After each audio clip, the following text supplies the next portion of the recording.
교회에서 시키는 대로 인생을 갈아 넣어도 사는 게 고단하고 팍팍한 크리스천들이 우리네 주변에 널려 있어요.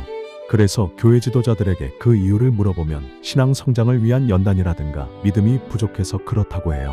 그래서 무엇을 해야 하냐고 물어보면 예배의식에 성실하게 참석해서 11조와 헌금을 아낌없이 드리며 새벽 기도회에 나오고 각종 희생적인 교회 봉사를 열정적으로 해야 한다고 하죠. 그렇다면 그러한 종교행위를 가장 열정적으로 하는 사람이 누구인가요? 목회자들일 거예요. 그래서 하나님의 사역에 인생을 갈아 넣은 이들의 삶은 행복하고 즐거우며 풍성한 열매를 맺고 있나요?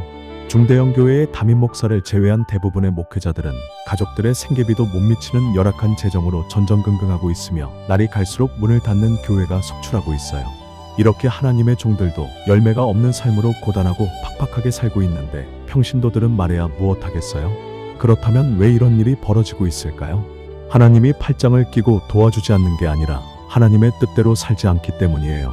성경에는 하나님의 뜻에 순종하며 사는 이들에게 약속한 축복의 말씀들로 도배하고 있다고 해도 과언이 아니죠. 그러나 현대교회는 성경에 명령한 하나님의 뜻을 손바닥으로 가리고 교회에서 관행적으로 내려오는 각종 예배의식과 교회 봉사, 헌금을 내는 것으로 대체했어요. 그리고는 그게 하나님의 뜻에 순종하는 거라고 가르치고 있죠. 하나님은 성경대로 역사하시는 분이에요. 그러므로 성경의 약속이나 능력이 내려오지 않는다면 문제가 있는 거죠.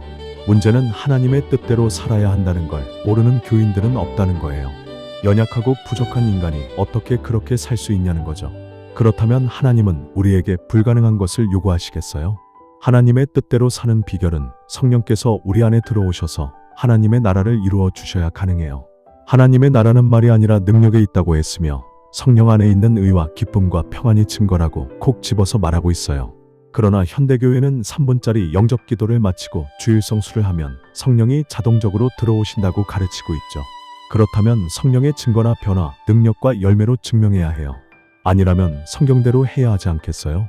하나님은 전심으로 자기를 찾는 자들에게 들어오시는 분이에요. 그래서 사도들도 120명의 제자들도 마가의 다락방에서 열흘 동안 전심으로 성령이 내주하는 기도 끝에 오셨어요. 제가 25년 전에 전심으로 하나님을 찾는 기도 끝에 성령이 찾아오신 후에 2000번이 넘는 기적과 이적을 경험하며 경이로운 인생을 살고 있어요. 그 후에 수많은 사람들이 하나님을 부르는 기도 끝에 성령의 능력으로 귀신이 쫓겨나고 고질병과 불치병과 정신질환이 치유되고 삶의 문제들이 해결되어 행복한 인생을 되찾았어요. 그러므로 당신도 인생이 고단하고 팍팍하다면 오늘도 기도해 인생을 갈아넣고 달려.